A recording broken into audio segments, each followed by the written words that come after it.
कोई कैकेयी को कभी दोष मत देना। मां कैकेयी को अयोध्या में कोई ऐसा प्रेमी नहीं था जैसी मां कैकेयी प्रेमी थी, क्योंकि रघुनाथ जी का वियोग, भरत जी का वियोग, महाराज दशरथ का वियोग पूरे अयोध्या वासियों की निंदा का पात्र बनकर राम जी की इच्छा की पूर्ति की।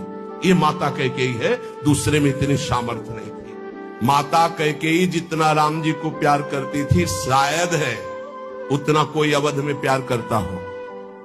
भगवान श्री राम एकांत में माता कैकेयी से कहा, मां मैंने पूरी अवध में देखा है कि आपसे ज्यादा मुझे कोई प्यार नहीं करता, और ये सामर्थ्य केवल अधिक प्यार करने वाले में ही होती है। तो आप मेरे लिए निंदा सहेंगे, मेरे लिए आप अपमान सहेंगे, मेरे लिए पुत्र वियोग, मेरे लिए पति वियोग, ये केवल आप ही सह सकती हैं। इतना त्याग आप कर सकती हैं, मुझे पता है, क्योंकि आप हृदय से बहुत बहादुर हैं।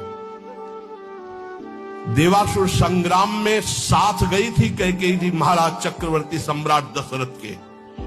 भगवान राम जी इसीलिए कह रहे हैं कि आपका हृदय वीर रस से भरा हुआ है, आप सह सकती हो मां, बस एक मेरी इच्छा है। तो उन्होंने कहा, हे राम तुम्हारे लिए अभी प्राण त्याग सकती हूं, तुम्हारे लिए सब कुछ त्याग सकती हूं। तो उनका आपको बस जिसलिए मेरा अवतार हुआ, मैं संतों के सुख के लिए अवतरित हुआ हूं, मैं अवध का राजा अभी नहीं बनूंगा, अभी आपको मुझे वनवास भेजना ही होगा।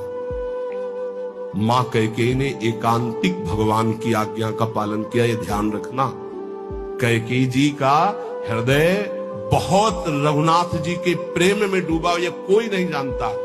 सर्वश्रेष्ठ प्रेम मां कैकेयी का, जिन्होंने अपना अपमान सहा, निंदा सहा, लेकिन राम जी की इच्छा की पूर्ति की। ये अंदर की बात कह रहा हूं। भरत जी ने कभी मां नहीं कहा।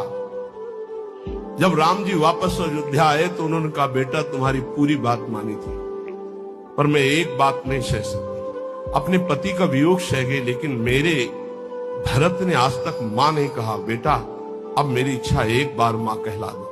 तो राम जी जा रहे थे, भरत जी को सूचना मिली कि राम जी ये कहलाने के लिए आ रहे हैं। उनकी जो दशा हुई वो देखकर भगवान वापस हो गए कि ऐसा नहीं, एक बार भी मां। इतना कष्ट सहा माता कैकेयी ने, लेकिन राम जी की इच्छा का पालन किया। ध्यान रखना।